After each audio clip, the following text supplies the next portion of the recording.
Story of, once again, a little girl, imagination, gone crazy. Uh, I went to spend the night with my cousin Drita at Jeff and Rhonda's house, and we had just gotten home, and we pulled into the garage, and while, Jeff and Rhonda were grabbing their stuff and preparing to come upstairs, me and Drita thought it'd be a cool idea to race each other up the stairs and into the house, and we were just in a chase for who got to get into the kitchen or who won first. And I think their whole point was, when I got up to the kitchen, I planned on going out the front door because their porch wraps all the way around the upper level. So that was my plan, was since we ran up through the house, I was just going to run out the kitchen door and then run around to go into the living room door, just keep on running because we were having a good time. And I ran up through there, and Jeff and Rhonda were unpacking stuff, and so it was much me and Drita. Drita was hot on my heels, and I walked in there and went to unlock the kitchen door, and the porch light was on. Jerked the door open, and there was something huge and fuzzy, like huge and furry.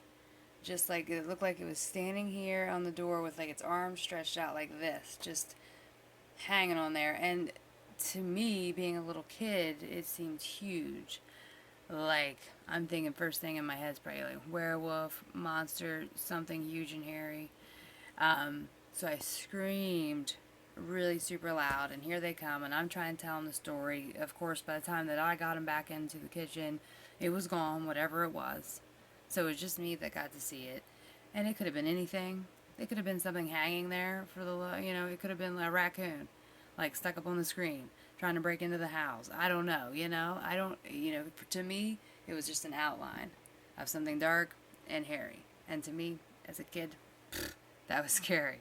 And about peed myself. Because I was younger than you. At that point, I was probably like 5 or 6. So to me, that was just like, it was pretty horrible. But I told them and I explained, and nobody believed me, or they said, well, we believe you've seen something, because I think Big Jeff, he went outside and he looked around for me, and there was just nothing, ever. But that shadow, I can still see it in my mind's eye, just like his arms outstretched like this, and just there on the front, on the screen, just like this. And it still sticks out in my head today. But we never knew what it was.